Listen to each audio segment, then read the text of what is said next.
Olá, meu amigo internauta, que bom encontrar você.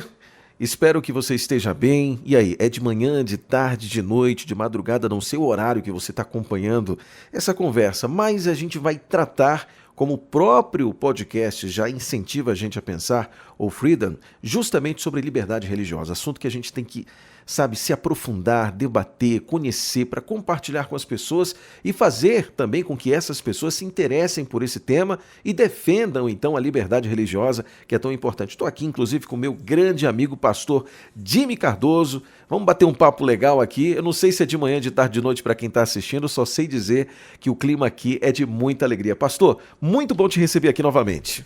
Eu que agradeço, Júnior. Ou seja, na realidade, as 24 horas é o tempo todo que deve ser preservado a liberdade. Verdade. Então a liberdade é para todos em todo o tempo. E ela precisa de contínua vigilância para ser protegida e vivenciada. Então, por isso que não importa o horário que você ouvir, participar, nós estamos aqui ampliando os embaixadores da liberdade religiosa no mundo. Perfeito. É uma pauta que todos nós somos convidados a abraçar, conhecer e fazê-la acontecer, né? Então, por isso que a gente está aqui hoje no nosso episódio Freedom, a liberdade para todos. Perfeito. Né? Gente, por enquanto liberaram uma aguinha pra gente, mas no próximo episódio a gente já vai comprar um suco aqui. A água é o melhor produto. Melhor produto. É o combustível do ser humano, né? Mas depois a gente vai colocar um suco integral junto. Cada episódio a gente vai colocando mais coisa aqui. É isso aí. Mas, meu amigo, vamos bater um papo sobre liberdade religiosa, liberdade para todos, em que parâmetro? Vamos conversar sobre em que aspecto? Seria interessante a gente lembrar que é o seguinte, a liberdade no mundo pós-pecado, ela nunca foi uma coisa natural. Ela foi roubada do ser humano. No mundo projetado por Deus, existia a liberdade plena no sentido de escolha do ser humano. Uma vez que o homem e a mulher ele escolheram o pecado limitou a liberdade do ser humano. Porque junto com essa escolha que o homem fez pelo pecado, veio as consequências dessa quebra das leis naturais. Por exemplo, a insatisfação, a tristeza, o mau humor, as preocupações, a ansiedade excessiva e doentia. Então, a liberdade, por exemplo, você encontra muitas pessoas que vivem num mundo livre para vir e andar, ir e for, só que mentalmente elas estão presas, elas estão num cárcere. Emocionalmente, elas estão tolhidas na sua liberdade. Por quê? Isso é o resultado do pecado. Então, a liberdade plena para Deus é uma liberdade que o ser humano tem consciência clara, tem saúde mental para poder fazer suas escolhas. Eu conheci pessoas que estiveram até no cárcere. Quer ver um exemplo clássico da liberdade? Era Nelson Mandela. Um indivíduo que ficou muitos anos preso, mas ele tinha uma liberdade de pensamento.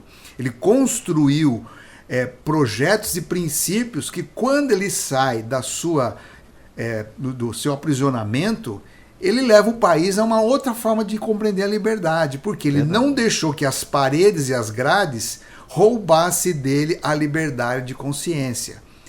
Lutero, por exemplo, que foi um dos pais da Reforma Protestante, ele ficou muito tempo encarcerado, não em prisão, vamos assim dizer, do Estado, mas ele ficou num castelo. O que ele fez nesse período? Ele se aprimorou no grego, no estudo grego, do hebraico. Ele reuniu os 18 dialetos alemães e faz a tradução da Bíblia para o alemão, e com isso ele unifica o alemão, e o alemão que nós temos hoje foi fruto do trabalho de Martinho Lutero, que ao escrever, ao traduzir a Bíblia e repensar as mudanças, a liberdade que o ser humano deveria ter na crença, ele acaba ajudando a construir a linguística do seu país. Então você veja que pessoas que mesmo passam por momentos de prisão física, mas o seu coração, a sua mente pode ser livre. Então trabalhar compreendendo o que é liberdade é muito importante.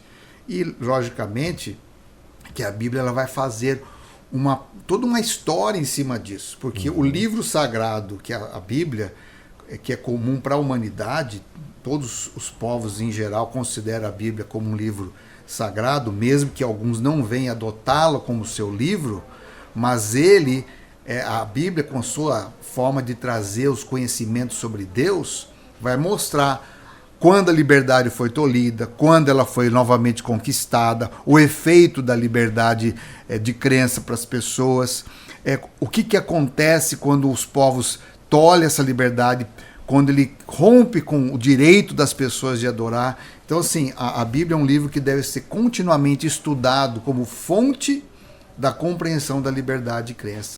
Maravilha, minha gente. Como a gente gosta de fazer, faz a tua inscrição aqui no canal, compartilha esse link, coloca no teu status de WhatsApp. Vamos aprofundar esse papo legal. E o interessante, pastor, que eu acho que é legal a gente poder abrir também para o ouvinte perguntar, não é? Sim. Porque às vezes a gente tem alguma dúvida em relação ao assunto. Eu lembro muito bem, inclusive, eu como estudante também na época, né? A gente um dia pode até abordar esse assunto. Como é que a liberdade religiosa pode me ajudar na faculdade, nas escolas, né? É bom a gente também desenvolver esse conceito quando a gente está ali desenvolvendo o nosso conhecimento acadêmico. E eu lembro que isso me ajudou, inclusive, eu quero mandar um abraço, né, para os meus colegas, que inclusive dois, pelo menos o Fábio, né, um que eu lembro muito bem, me acompanha. E a faculdade que eu estudei, que não era uma instituição ligada a alguma denominação religiosa, a faculdade que eu estudei, pastor, lembro que a coordenadora, esqueci o nome dela, eu não vou tentar aqui colocar algum nome parecido, mas eu lembro que a coordenadora, ela sentou comigo e disse assim: Júnior, como você pertence a uma igreja, ela falou dessa forma, que guarda o sábado, a gente tem aqui uma forma da gente poder cuidar de vocês. Ela utilizou essas palavras. Então, na sexta-feira, você não vem, faz o trabalho, e como muitos estudantes já passaram por essa experiência. Mas na época não era uma lei que obrigava. Era simplesmente, lembro que ela dizia que, uma frase que inclusive o diretor da escola falava, e a coordenadora repetiu para mim, a gente procura respeitar as religiões, né, nas suas especificidades. Então isso me fez com que eu pudesse, inclusive, pastor, me formar sem ter que ir nas sextas-feiras à noite, na faculdade. Então acho legal também, em algum momento, a gente também entender um pouco sobre isso. Aliás, os nossos episódios, nós vamos trabalhar, por exemplo, eu sou um pastor, inclusive formado na área da teologia pastoral, inclusive com mestrado e doutorado. Então a minha formação imediata, ela tem a ver com a Bíblia. Porém, a liberdade religiosa não é só a Bíblia. Nós vamos ter aqui juristas que vão estar conosco, advogados, pessoas, jornalistas, pessoas que trabalham com diversas nuances da liberdade. Não é só o pastor que é defensor da liberdade. Há muitos segmentos na sociedade que trabalham em favor da liberdade. Muito bom. Por exemplo, essa universidade, essa pessoa, essa coordenadora, foi uma mulher de grande visão, porque ela entende que o aluno deve ser respeitado na sua essência. E não é só questão do sábado. Por exemplo, vamos supor que um judeu, ele quer guardar o dia do Yom Kippur, que é o dia da expiação, do perdão, ele jejua e ele não vai para a escola. Então deve ser respeitado. Ou mesmo muçulmano nos seus feriados, ou mesmo alguém de matriz africana que tem as suas celebrações, ou um testemunha de Jeová que não deseja a transfusão de sangue como adulto, ele entende que aquilo é uma violação do seu direito. Então, quando a sociedade ela aprende a respeitar, ela vai ter muito mais essa inclusão. Exatamente. Inclusive, até mesmo pessoas que preferem um outro tipo de prática sexual, mesmo que a Bíblia me diz que aquilo não pode ser correto, mas a liberdade religiosa me ensina a respeitar a decisão das pessoas, porque Deus é assim. Deus ele respeita a decisão de cada um de nós. Então, o cristianismo verdadeiro, genuíno, ele aprende de Cristo a importância de respeitar a escolha das pessoas. Você percebe que a própria figura de Jesus no texto sagrado é de alguém que bate a porta do coração. Não é alguém que vem arrombando a porta. Não é alguém que vem impondo o seu credo religioso. Não, Jesus ele está à porta, tocando. Nós é que podemos convidá-lo ou não. Eu que vou aceitar os ensinos que ele tem ou não. Deus não violenta o ser humano. E é por isso que a liberdade religiosa tem que ser educada, tem que fazer parte da nossa formação como pessoa. Agora, pastor, como a gente não debate tanto esse assunto, porque a gente encontra esse assunto assim em alguns canais específicos. Dá a entender que desculpa né, a forma coloquial de colocar aqui, né, a forma comum, dá a entender que esse é um negócio muito da modernidade. Que essa questão é algo que a gente está vendo mais... De inclusão, você fala? Eu falo assim de liberdade, de poder debater sobre esse assunto, dá a entender que é algo mais recente, né? Na realidade, não é recente, é que a liberdade religiosa ela é mãe das liberdades. Por quê? Porque em muito tempo ela foi roubada do ser humano. Vamos pegar da época pós-cristianismo, pós-cristão, pós-igreja cristã. A igreja cristã ela sofreu muita perseguição, a partir de segmentos dentro do próprio judaísmo, depois do mundo católico, no mundo romano, do Império Romano. Por exemplo, entre 303 a 313 da nossa era, com o imperador Diocleciano, foi a maior perseguição contra a prática do cristianismo. Eles dizimaram milhões de pessoas. Nossa. Quando Constantino I o Grande ele toma posse do Império Romano, ele vai ser o primeiro a promulgar um édito, chamado Édito de Milão. Ele, e com o tetrarca de Constantinopla, eles vão escrever um documento e publicá-lo em Milão, dando o direito das pessoas terem liberdade religiosa, que vai combinar com a religião cristã sendo oficial do Estado. Isso que é o perigo. O perigo é quando você coloca uma religião estatal, a tendência de você tolerar a liberdade dos demais. Então veja, quando Constantino ele promulga esse decreto de liberdade religiosa, que é o Édito de Milão, vai ter um período que vai ser muito bom. As pessoas têm essa liberdade. Mas quando a igreja cresce e se torna oficial, e aí se mescla o poder do líder religioso, que nós tínhamos a figura do Papa, com o poder estatal, a igreja passa a impor o cristianismo. Então, no mundo ocidental, começa a imposição do cristianismo. No mundo do Oriente, com a ascensão do Maomé, com a vinda dele, também há uma imposição do monoteísmo. Então, ou seja, você começa a observar que, para controlar as pessoas, também a religião começou a ser usada como uma ferramenta para moldar a liberdade das pessoas. Então você vai ter toda uma época medieval onde as outras crenças não tinham abertura no mundo ocidental. Gente, que interessante. Agora, você falou sobre isso, pastor, e me veio aqui na mente a questão de que muitas pessoas, quando ouvem o Estado, no caso brasileiro, é laico. Sim. Levando em consideração o que você disse. O Estado brasileiro é laico. Eu lembro quando eu era adolescente, criança, o que eu entendia? O Estado é ateu.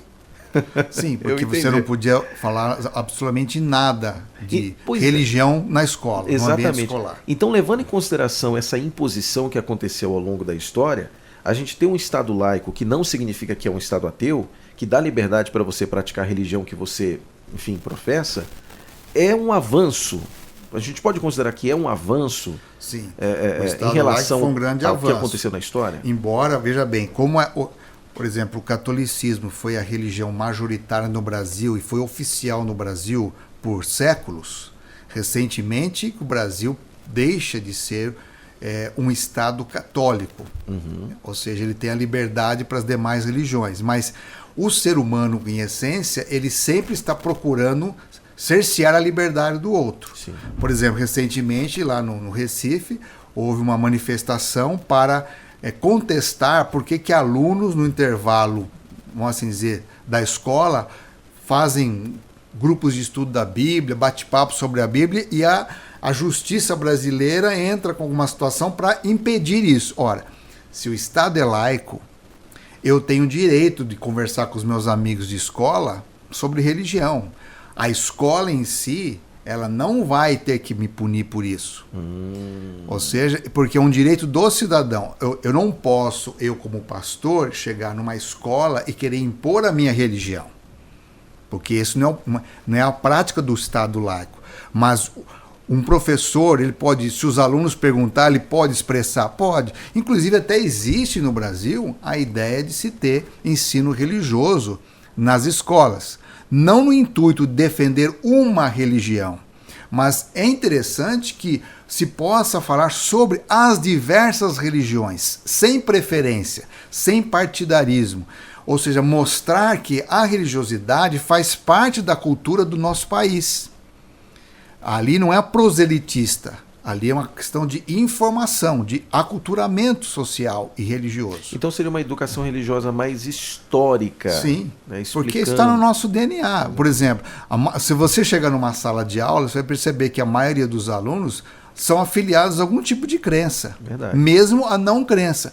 Porque é importante que se converse com alunos para que mesmo aqueles que não creem sejam respeitados no seu ateísmo. Ninguém tem que brigar por ponto de vista religiosos. A gente tem que aprender a se libertar do bullying religioso e aprender a ver o que tem de bom em cada formação religiosa. Por isso que demanda ensino, demanda diálogo, demanda conversa, desde em casa como também na escola.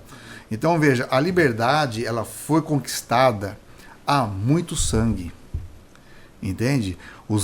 Por exemplo, a Bíblia que eu tenho aqui hoje comigo, essa Bíblia ela custou muitas vidas porque não podia se ter a Bíblia na língua do povo.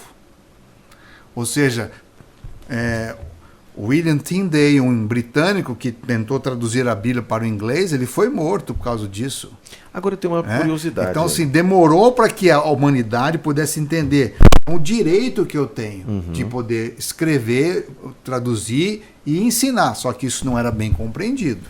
Agora, pastor, é verdade essa história que falam que inclusive envenenavam as páginas da Bíblia para as pessoas não terem acesso, ou quem tivesse? É verdade isso? Porque eu já ouvi dizer uma história em relação a isso. Você vai ver que os líderes fizeram muitas coisas.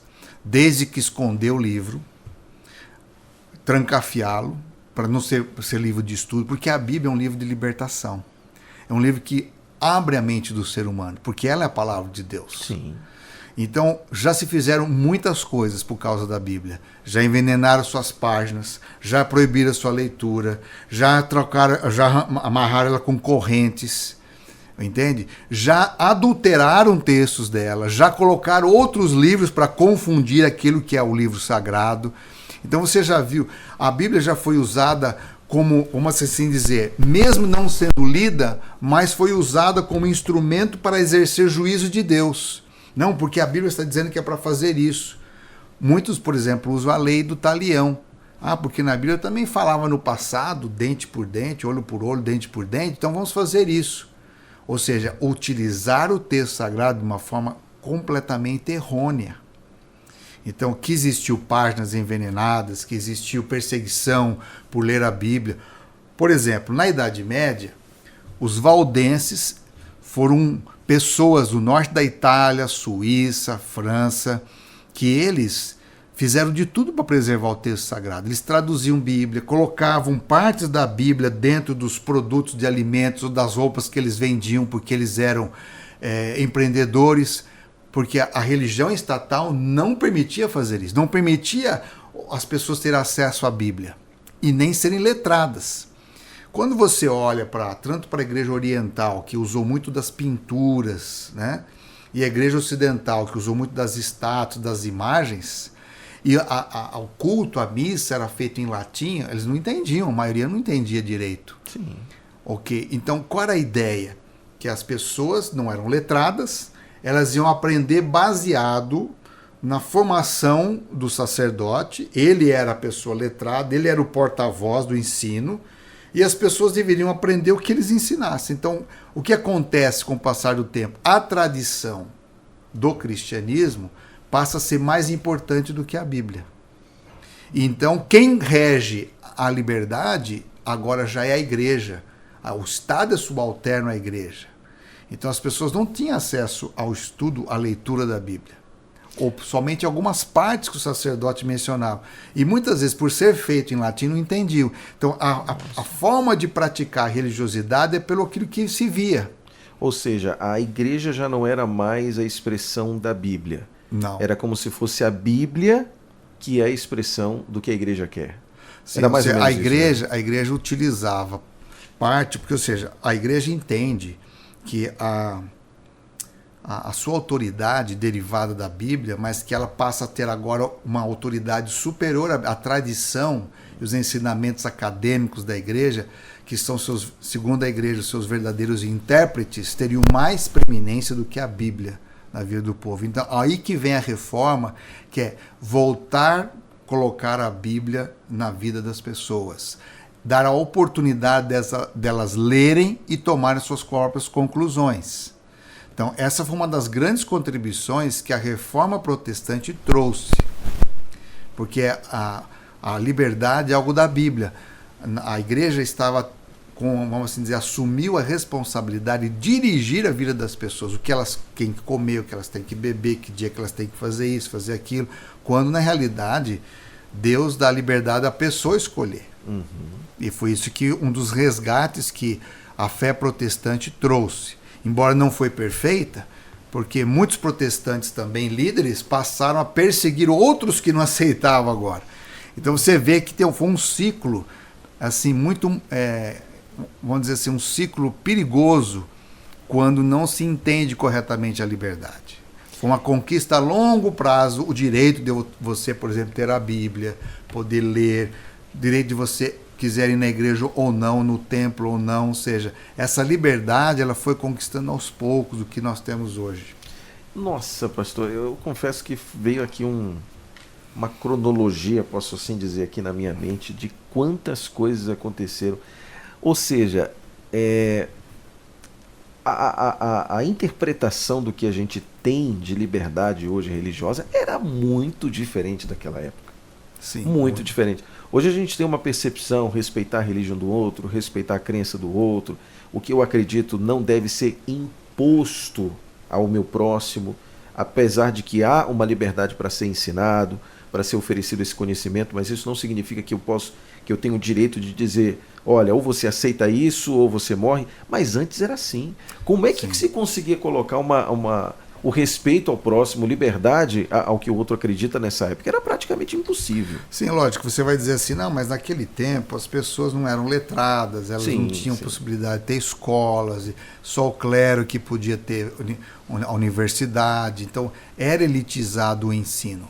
Mas olha que interessante, no antigo Israel, a possibilidade de aprender a ler e escrever era para todos. Os levitas, tinham os levitas que ensinavam classes bíblicas em diversas cidadezinhas e vilarejos. Isso, era uma parte dos levitas, tinham parte que era da música, instrução musical e louvava a Deus, a parte do sacerdócio, tinha aqueles que ministravam e cuidavam de toda a parte do santuário, mas também tinha os levitas que ensinavam. Tanto é que você vai ver no Antigo Testamento, nós tínhamos algumas escolas de profetas. Nós tínhamos a escola de Gilgal, nós tínhamos a escola de Betel, nós tínhamos a escola de Jericó. E um dos grandes iniciadores desse processo foi o profeta Samuel. Ele foi alguém que se preocupou e fundou essas escolas com o objetivo de que preparasse os líderes de Israel para ensinar o povo. Um outro exemplo interessante, você vai ver que, por exemplo, Jesus, ele foi ensinado por sua mãe. Isso subentende que a sua mãe Maria, ela sabia ler e escrever, ela sabia das escrituras, porque ela foi a primeira que ensina a Jesus as primeiras letras sagradas. Então, as mulheres também tinham essa possibilidade em Israel. Agora, com a idade medieval, muito tempo depois, quando o cristianismo foi muito perseguido, enfim, depois se torna a religião do Estado, ao invés da igreja se tornar grande promotora da liberdade, do ensino, do resgate do direito do homem e da mulher de aprender, ela acabou tolhendo isso. E ela acabou segmentando essa informação, onde só o clero podia ser letrado. Chegou um ponto que só o clero podia cantar. Só o clero poderia ler as escrituras, parte dela em latim. Então, ou seja, a igreja ela perdeu uma grande chance de ser a maior promotora da liberdade. E por isso que veio em 1517, aquelas 95 teses de Martim Lutero e outros reformadores, porque já não se aguentava mais seguir as tradições da igreja. Houve um rompimento. Então isso é importante a gente lembrar na história que, Ou seja, na época dos que... descobrimentos, Deus também estava trabalhando no coração da humanidade para que houvesse essa possibilidade da liberdade. Não, eu ia até dizer que parece que Martinho Lutero pegou realmente só o fósforo e colocou no barril de gasolina. Olha, quando você olha a vinda de Cristóvão Colombo, que era considerado um homem de Veneza, alguns dizem também que ele também tinha uma origem judaica, e é possível que sim.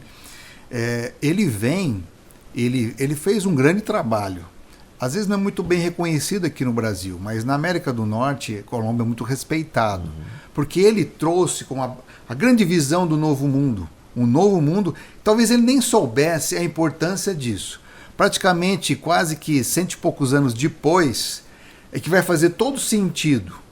Porque quando chegam os pais peregrinos na América do Norte, eles vêm fugitivos da perseguição. Até mesmo o Brasil, quando Pedro Álvares Cabral chega aqui, tem muitos cristãos, novos cristãos, que eram judeus, convertidos à fé católica, mas que não praticavam todo o catolicismo, que encontraram na vinda para a nova terra de Veracruz e depois o Brasil, a sua oportunidade de ter uma liberdade, não ter o cerceamento da religião estatal tirando os seus direitos. Então é muito interessante que as Américas passam a ser um refúgio de proteção da liberdade. E isso muitas vezes não foi compreendido bem pelos europeus, porque eles achavam que não. Embora muitos vieram, a própria igreja com o intuito de evangelizar, mas o evangelizar não era realmente apresentar as boas novas de salvação, era tornar o indivíduo católico. E isso não é a liberdade. Mesma coisa, eu não posso tornar um indivíduo, pela força, um adventista, um batista. Eu posso apresentar a boa notícia do evangelho, mas ele precisa exercer seu poder de escolha. Isso é evangelho. Jesus fez isso. Jesus não tornou todo mundo seu seguidor em Israel. Ele poderia ter feito isso, mas ele deu essa oportunidade das pessoas avaliarem, verem, sentir o evangelho no seu coração, ver a proposta que o evangelho tem e escolher. Perfeito. Pastor, vamos encerrando aqui o episódio, hein? Sim. Vamos encerrando. Foi muito bom. Nossa, pastor, eu tô vendo que você é como fala na minha terra, um poço de conhecimento. Tem muita coisa. Estamos aprendendo. Para aprender aí. Então, minha gente, você que acompanhou o nosso podcast, não esquece, faz a tua inscrição, compartilha com a galera e o pastor vai voltar aqui, porque tem muita coisa para a gente aprender. Pastor, muito obrigado, viu? Valeu, gente. Olha, lembrando que a Bíblia, ela fala muito sobre a liberdade. E o próprio Jesus falou lá em João 8,32, que quando nós queremos de fato ser livres, nós precisamos abraçar e crer no Filho do Homem que é Jesus. Verdadeiramente sereis livres, disse Jesus. E só o Filho pode libertar. Então, não é uma questão de política, não é uma questão de igreja, é uma questão de que a verdadeira liberdade é encontrada em Cristo Jesus. Por isso que ele disse, eu sou o caminho, a verdade e a vida. Ou seja, elementos necessários que só a liberdade nos permite ter.